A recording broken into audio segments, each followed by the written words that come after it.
អ្នកទាំងអស់គ្នានៅចិនពីបុរាណណាគឺកម្របំផុតហ្មងដែលមនុស្សផុសដែលមានឋានៈតូចទាបដែលអាចរៀបការជាមួយនឹងមនុស្សស្រីដែលមានឋានៈខ្ពស់ជាងខ្លួនឯងបានក៏ប៉ុន្តែគូស្នេហ៍តែពីរនាក់នេះអាចរៀបការជាមួយគ្នាហើ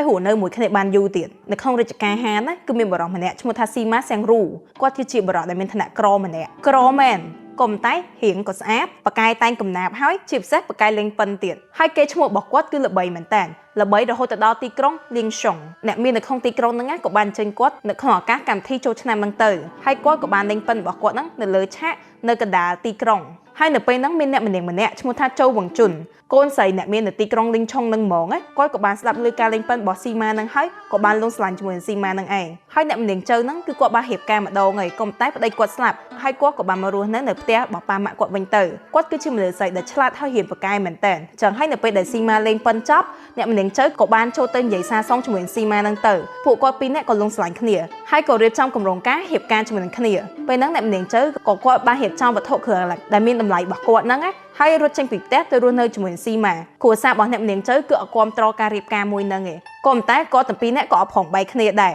ចឹងហើយពួកគាត់ទាំងពីរនាក់ក៏បានរួមគ្នាបើកហាងលក់ស្រាមួយក្នុងទីក្រុងហើយហាងរបស់គាត់ហ្នឹងគឺរកស៊ីថ្គុំថ្កើងមែនតើរហូតទៅដល់គ្រួសាររបស់អ្នកនាងchâuហ្នឹងគឺព្រមសម្រេចចិត្តឲ្យអ្នកទាំងពីរហ្នឹងរៀបការជាមួយគ្នាហើយដំណឹងហ្នឹងក៏លឺដល់ស្ដេចក៏បានអញ្ជើញស៊ីម៉ាហ្នឹងឲ្យមកលេងប៉ិននៅក្នុងរាជវាំងហើយដោយសារតែឃើញថាស៊ីម៉ាហ្នឹងគឺមានទេពកោសល្យស្ដេចក៏បានតែងតាំងស៊ីម៉ាហ្នឹងឲ្យបានក្លាយទៅជារដ្ឋមន្ត្រីមួយនៅក្នុងរាជវាំងពួកគាត់ទាំងពីរនាក់ហ្នឹងគឺរស់នៅជាមួយគ្នាដោយមានសេចក្តីសុខហ្មងរហូតទៅដល់ពេលមួយស៊ីម៉ាបែកកំណត់ចង់យកស្នំមករស់នៅជាមួយក៏ប៉ុន្តែអ្នកនាងchâuបានសរសេរកំណាព្យមួយកំណាព្យហ្នឹងគឺសរសេរពីសន្យារបស់គាត់ពីរនាក់ថានឹងរស់នៅជាមួយគ្នារហូតដល់ចាស់សក់ស្កើអញ្ចឹងនៅពេលដែលស៊ីម៉ាឃើញកំណាព្យហ្នឹងហើយក៏លែងយកស្នំហ្នឹងទៅហើយពីរនាក់គាត់រស់នៅជាមួយគ្នារហូតដល់ស្លាប់ហើយចាំអ្នកទាំងអស់គ្នាគិតថារឿងស្នេហារបស់អ្នកគេទៀតដែល romantic ជាងគាត់ទៀត comment ខាងក្រោម